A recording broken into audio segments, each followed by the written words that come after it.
PR Connections Radio presents. Hello there, and welcome to the Sunday Morning Chat Series with Jesse Oakley III. I am your host, Jesse Oakley III, and the purpose of the Sunday Morning Chat Series is for me to interview a plethora of positive people that are making big differences in the communities. You name it, authors, writers, singers, entertainers, athletes, community service people. If you hear from them making a big difference, you'll hear from them right here on the Sunday Morning Chat Series with Jesse Oakley III.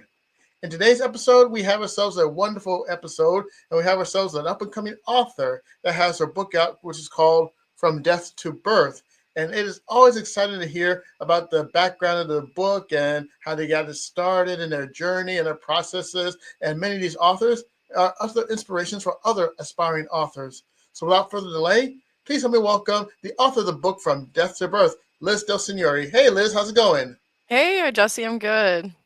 All right. It's always good to see you, and I can't wait to hear more about your book and the journey for you to become a published author. I'm very excited about this. Yeah, me too. It's getting real with every day that passes. It certainly is. And without further delay, let's chat. Now, for this book, From Death to Book, from death, not Death to Book, but From Death to Birth, pardon me. Now, could you explain what this book is all about and what's the premise behind this book? All right, so I kind of got this idea, I want to say about a year ago, and I was on my way to work. I hadn't written in like 16 years before that, but I was like, I should write a novel of some sort, and the premise is basically that the main character is based off of my dad, my real dad. Not everything is congruent with his life, but his personality is still intact. And so what happens is that it starts in the afterlife. He doesn't really know who he is, he doesn't know his name until really God tells him.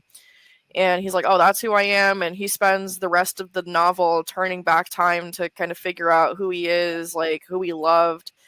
My editor's already got a favorite character. So it's kind of existential. It's considered literary fiction, I would say. But it brings up a lot of different feelings, emotions, life experiences, not only from his perspective because it's told in the first person, but I think it's pretty relatable too. Oh my, that sounds like a fascinating read. And I have another question for you about this. And you just mentioned this is a story about your father, and then this is what basically gave you the idea to actually tell yourself, you know what, I want to write a book about this. What was your inspiration and motivation in order to write a book from death to birth? Yeah, so it like I said, it started when I was going to work one day, but then I came home that night and I started kind of trying to brain dump and get ideas. And I wrote maybe half of what would be considered the first chapter, like just laying in bed on my phone. And I sent it to a friend of mine, Stephanie, who lives in New York, and she's like, oh, this sounds pretty good. And so I kept writing it and writing it. And the next thing I know, I've got chapter after chapter after chapter read and written. So that's kind of how it started. I didn't know that it was going to become this whole big thing. You know, I have ADHD, so I'm very bad for starting a project, not finishing it. But this one seems to have a life of its own. I bet it does. Certainly, it does. Now, I'm an author. You're an author. Now we go through our different moments, and those dreaded moments that do happen to us are our writing blocks. Yeah. We have our different challenges that we come to becoming authors and actually getting the book to print. Now, my challenge was certain writing blocks. And what were the challenges that you faced when it comes to creating this book? So sometimes I don't really know where to go with the story, and I'll give it like a couple days, maybe a week if I have the time. Lately I've just been going through, personal things for the last couple of weeks, so I haven't really written that much, but I plan on writing a little bit more today after this. I would say that I start thinking like what makes sense for how the story is going, for it to progress, but in a satisfying way that the reader is not going to feel like, I don't know about this. Because I hate when that happens to me when I'm reading a book and I'm like, this is very random. This is not the progression I thought. And sometimes it's okay, but other times I just DNF the book, so I don't finish it. And it just, I have to consider like how it's going to be perceived, because my own feelings are being put into this book, my own life experiences, my, what I perceive as my dad's too. And also I have to consider the other person reading it. So it's a matter of what logically tracks, what would be satisfying, and how do I make the story move. I tell you, that is truly fascinating about the challenges. Now, when it comes to the author part, what is the best thing experience that you have about being an author when it comes to writing this book? What are some of your best moments? Some of my best moments are some of the roughest, actually. So there Oh, have been a couple times where I have actually broke down crying writing this book, and for different reasons.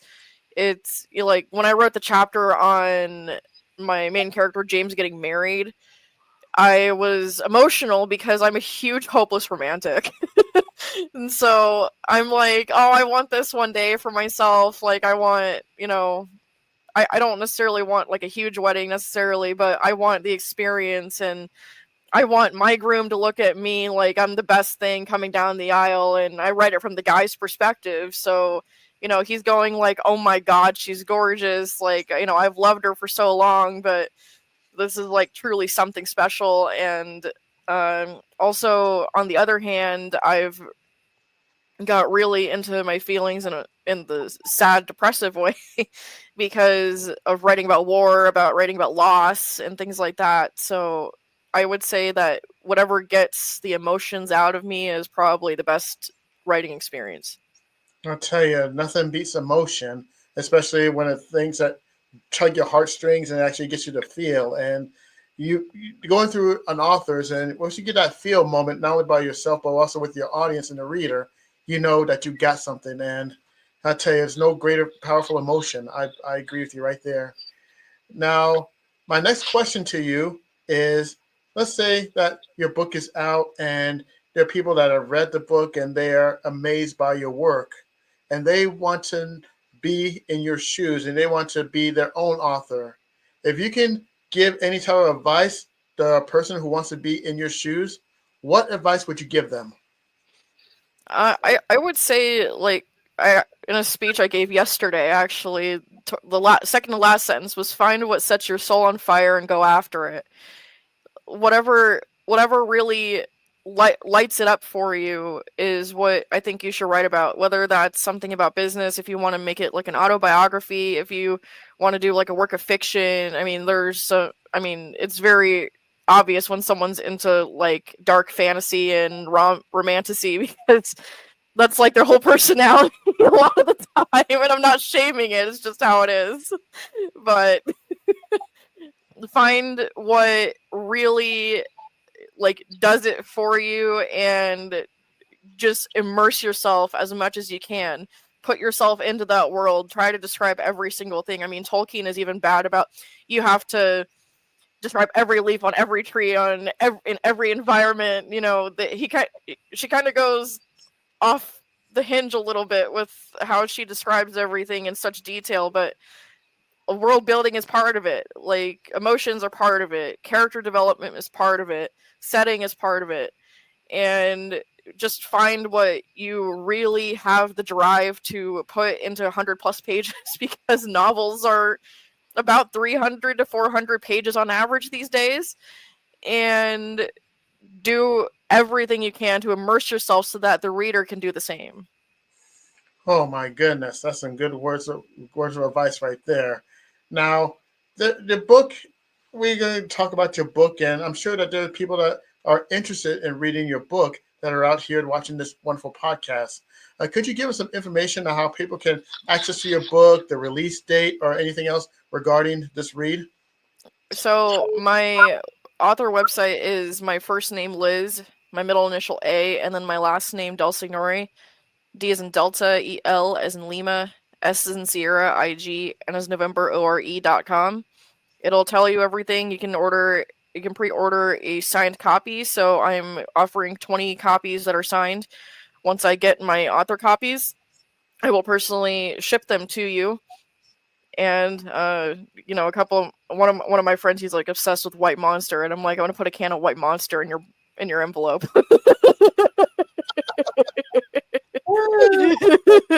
Oh, But yeah, you can. My website is probably the most up to date. I have author social media, but I haven't really put out content yet. I just haven't had the time really to plan out content, even though ironically I used to do that for a living, where I used to plan content for social media and SEO and all that for other businesses. Spent 5 years doing that and don't do it for myself. But that's the website's probably the best resource out there as far as what I'm doing. I also have ideas already for a horror novel next, so that one's gonna be interesting. I can't wait. Hey, could you mention the website one more time for the people out there? Yeah, I'll spell it out. Sorry, my last name is long. You can blame my dad. It's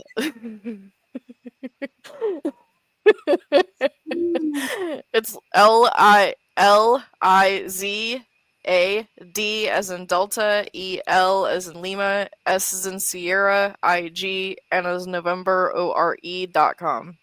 All right. And if you're able to get that, go to that website and check it out and get your own pre-order copy of the book. Actually, I got my own pre-order copy, and I'm ready to actually read this book from death to birth. And I just can't wait to get my hands on this read and just check it out for myself. You can also check it out on the Kindle store if you're an ebook. Exactly. And actually able to do that too. And I believe it's also Amazon. Am I correct? Yes. All right. And Amazon, you can also go to Amazon as well. Yes. Now, this has been truly fantastic. And this portion of the meeting that's coming up is the shout out portion. And if you could give a shout out to anybody that made this possible, who would you like to give a shout out to? Well, as far as the book itself, I definitely would have to thank my best friend Bobby. I mean, we've known each other for 20 years. We've been through everything from laughing until we shot milk out our noses to talking each other out of ideations and everything in between. So I would have to definitely thank Bobby. He's always been my rock for all these years. And Nicole, if you know Nicole Hendricks, she helped with the birth scene and chapter, because it's something I haven't experienced and never will really. But I definitely have to thank my friends for sometimes putting up with me being like, "Oh, I just got this great idea."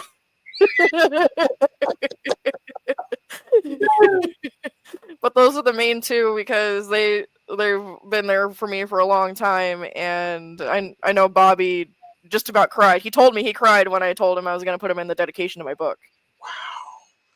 Wow. That's amazing. That's truly fantastic to have one of those wonderful shout outs.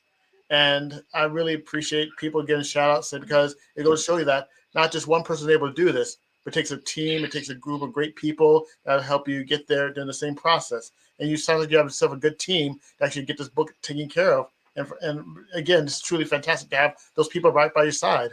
And my editor too, I can't leave her out. She's been great. Like, she's kind of tired of me right now, because she's like, "When can I edit next? I want more."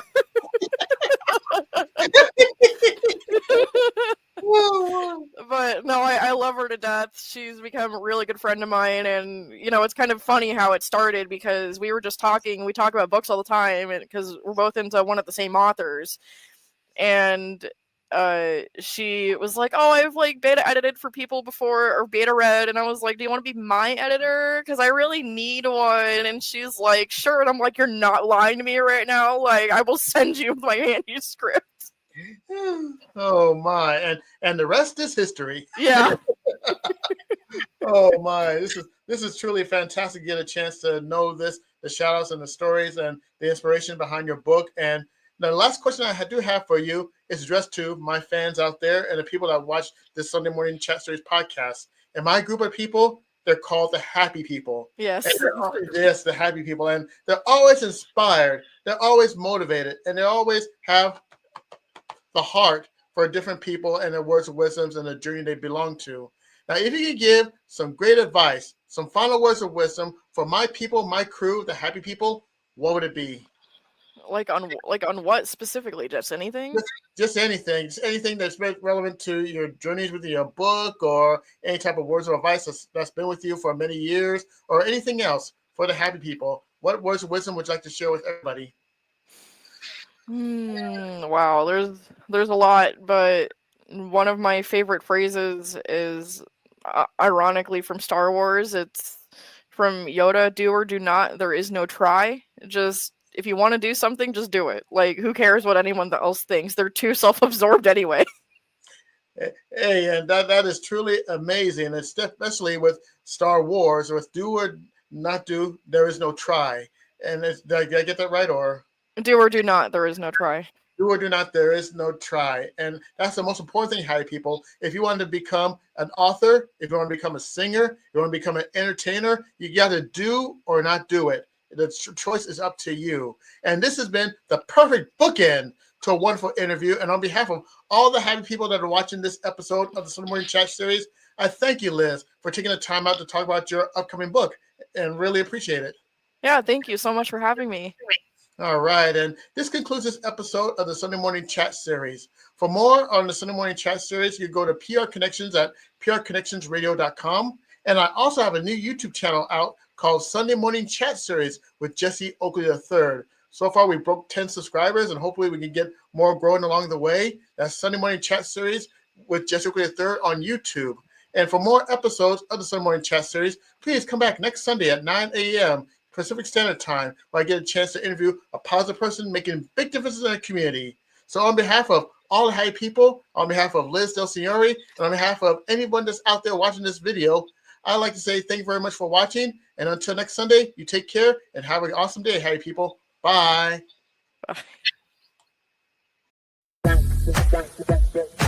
PR Connections Radio thanks you for watching this podcast. Check out more episodes of this show and our others at prconnectionsradio.com.